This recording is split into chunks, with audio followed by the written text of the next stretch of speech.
Hello বন্ধুরা, good morning সবাইকে। Vlog with পায়েলের চ্যানেলে তোমাদেরকে স্বাগত। তো আজকে বৃহস্পতিবারে ব্লগটা দেখতে থাকো। আসলে সকালে কাজকর্মগুলো পরেই দেখাচ্ছি। আর আর সকালবেলা আমি ভয়েস দিয়ে ভিডিও করতে পারিনি ছেলের জন্য, ছেলে একটু জেদ করছিল বলে। তো এখন বাজে 11টা 10। আমি ছেলেকে সকালে খাবার খাওয়াচ্ছি, খাওয়াই তারপর ওকে স্নান করাবো। তো তোমরাও দেখতে থাকো ব্লগটা। পাপা তাকাও ওদিকে।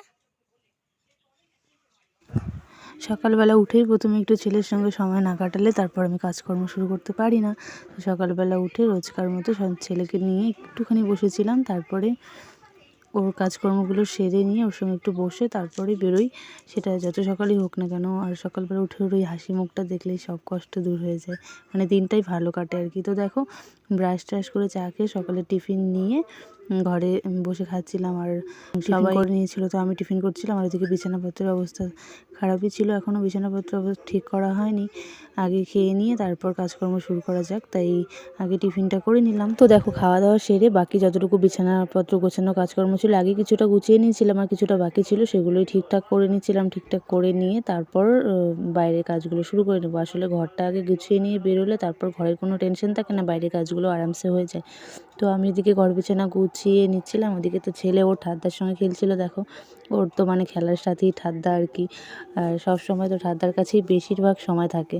তো ও খেলছিল ঠাদ্দার সঙ্গে, আর আমি এদিকে বাইরে চলে আসলাম ঝাড়ু দেওয়ার জন্য। আর দেখো, আমাদের এখানে একটা পান গাছ হয়েছে, এত সুন্দর। আমার দেওর নিয়ে এসেছিলো গাছটা, তো মা লাগিয়েছিল, ব্যাস খুব সুন্দর হয়েছে। আর এদিকে দেখো, সর্ষার তেলের যে বয়মগুলো থাকে ওগুলো কেটে নিয়েছি, ওগুলোতে গাছ লাগাবো বলে। আর দেখো বাইরেটায় কত গাছ লাগিয়েছি।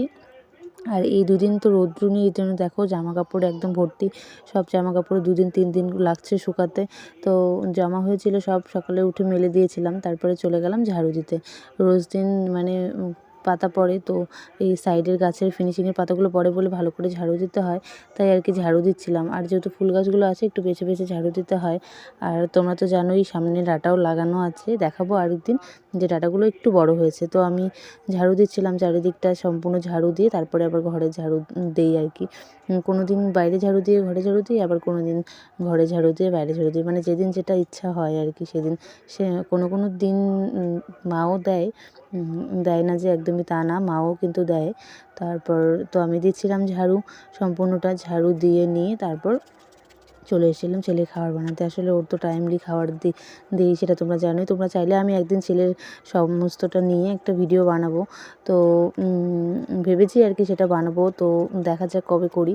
তো ছেলেকে যেহেতু আপেল সিদ্ধ খাওয়াবো, তাই আপেল সিদ্ধ করার জন্য আপেল কেটে নিলাম, আর এদিকে গাজর, বিট এগুলোও কেটে নিলাম ছেলের খাবার বানাবো বলে। তারপর ছেলে তো ওর ঠাদ্দার কাছে কিছুতেই থাকছিল না, আমার কাছে আসবে বলে জেদ করছিল, তাই দেখো ব্যাগের মধ্যে ভরে নিয়ে আমি আর কি ওর খাবারটা বসাচ্ছিলাম। মানে ওরও তো ইচ্ছা হয় মাঝে মাঝে মায়ের কোলে আসতে, তাই না? তো ও সময় সময় জেদ করতে থাকে, কারো কাছে থাকতে চায় না। আমার কাছে এসে পা দুলিয়ে দুলিয়ে পুরো খেলছিল আর কি, আর সেই খুশি হয়ে গেছিলো। তো আমিও কিছুক্ষণ নিয়ে রাখলাম, নিয়ে কাজ করলাম। আমার খুব ভালো লাগে আর কি, ওকে তো সারাক্ষণ রাখতে আমার ভালো লাগে।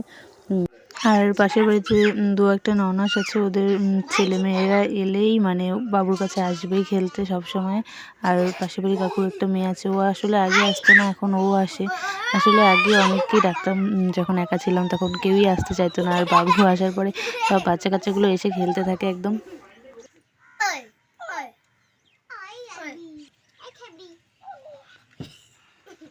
বেলুন দিয়ে খেলি। এই পুতুল মেরে ভাই, তুই পুতুল নিয়ে বাই বাই হ। আমার দিকে দেখ, এই যে আমার দিকে।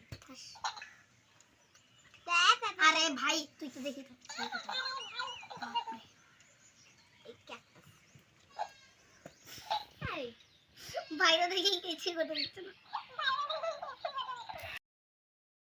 প্রথমে ওরা এসেছিলো, তো ওদের সঙ্গে তো বাবু খেলছিল। তারপর খেলাধুলার পরে আমি আসলে ছেলেকে নিয়ে বসে খাওয়াচ্ছিলাম, ওরা তখন ছিল না। তারপর যেই খাওয়ানো হয়ে গেছে, স্নান করানো হয়ে গেছে, তারপর আবার সবাই এসেছিলো, মানে আরও বেশি অনেক কয়েকজন এসেছিলো। এসে ওরা সবাই মিলে খেলছিল। আসলে বাড়িতে বাচ্চা থাকলে অন্য বাচ্চা আসবে না, এটা তো হতেই পারে না। মানে ওরা বিকালবেলাও কখন ঘুম থেকে উঠবে বলে বারবার এসে জিজ্ঞেস করতে থাকে, আর এসে নিয়ে যায় খেলার জন্য। আর দেখো, ছেলেটা তো ক্যামেরা দেখলেই ক্যামেরার দিকে তাকিয়ে থাকবে, তো ওকে বসে বসে খাওয়াচ্ছিলাম আমি। আর খাওয়ানোর পরে স্নানও করাবো। আসলে ওর তো খাওয়ানো আমি 11:30 12টার মধ্যে খাওয়ানো স্নান করানো কমপ্লিট করে দিই। তো খিচুড়ি খাওয়াচ্ছিলাম ওকে, যে খাবারটা বানালাম সেই খাবারটাই খাওয়াচ্ছিলাম আর কি। তো যেই খাওয়ানো স্নান করানো হয়ে গেছে আবার সবাই এসে হাজির। আমার তো খুব ভালো লাগে। আমার বাড়ি তোরটা আগে তোরটা আরে ভাই আমাদের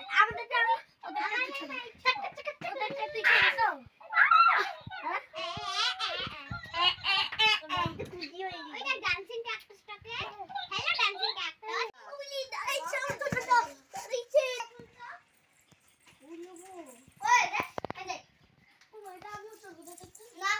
আর বিকালের দিকে বানিয়েছিলাম একটু ফুচকা। আর আজকের ব্লগটা কেমন লাগলো অবশ্যই জানিও। ভালো লাগলে লাইক কমেন্ট শেয়ার করে দিও। আর নতুন হলে আমার চ্যানেলটিতে সাবস্ক্রাইব করে পাশে থাকো। আর দেখো আমি ফুচকা বানাচ্ছিলাম সবাইকে ফুচকা দেওয়ার জন্য।